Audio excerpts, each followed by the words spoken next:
Welcome back to Psychology of Humans. If the Buddha diagnosed suffering and offered a path to liberation, Nagarjuna took the analysis even deeper. Living around the 2nd century AD, Nagarjuna became one of the most influential philosophers in Buddhist thought. But more than that, he was a psychological surgeon. He examined the assumptions hidden inside the mind and dismantled them, one by one. His central insight was radical. Nothing has an independent, permanent essence, including the self. This idea became known as emptiness. Not emptiness as nothingness, but emptiness as interdependence. What is emptiness? Nagarjuna argued that all things exist only in relation to other things. A tree exists because of soil, water, sunlight, time. Remove these conditions, and the tree disappears. The same applies to identity. Who you are depends on memory, language, culture, relationships, biology, experience. There is no isolated, permanent core self independent of conditions.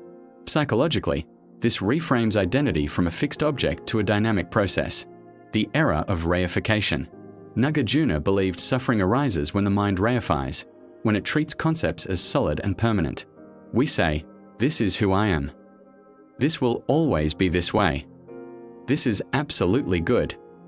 This is absolutely bad." The mind freezes reality into rigid categories. When reality shifts, distress follows. Emptiness dissolves rigidity. Identity as construction. Modern psychology confirms what Nagarjuna saw. Identity is constructed through narrative, belief, social feedback, repeated behavior. There is no fixed self behind the process, only the process itself. When you cling to identity as solid, you defend it. When you see it as fluid, you relax. This reduces shame, ego defensiveness, fear of change, attachment to views. Nagarjuna extended this insight beyond identity to beliefs. He warned that clinging to views, even philosophical or spiritual ones, creates suffering. The mind becomes trapped by its own certainty. Psychologically, this anticipates cognitive rigidity, confirmation bias, ideological extremism. Freedom comes from loosening attachment to views. Emptiness is not nihilism.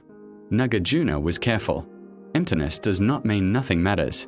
It means nothing exists independently. Things function. Choices have consequences. Actions create outcomes. But none of these exist in isolation. This insight increases humility and flexibility. The middle way. Nagarjuna described his approach as the middle way. Avoid extremes, not eternalism, not nihilism. Reality is relational, dynamic, and contingent. Psychologically, this reduces black and white thinking. Emotional liberation. When you see thoughts, emotions, and identity as dependent processes rather than solid objects, emotional intensity softens. Anger arises from conditions. Fear arises from conditions. Desire arises from conditions.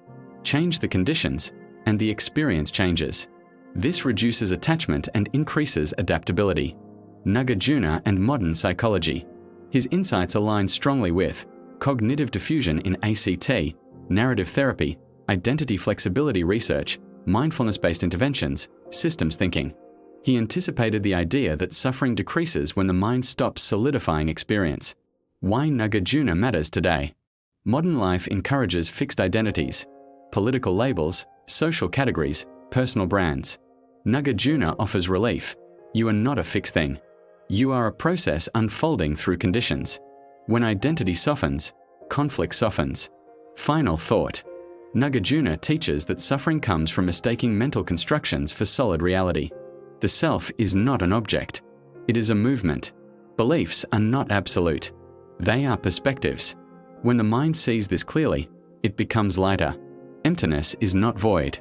It is freedom from rigidity. Thanks for watching Psychology of Humans.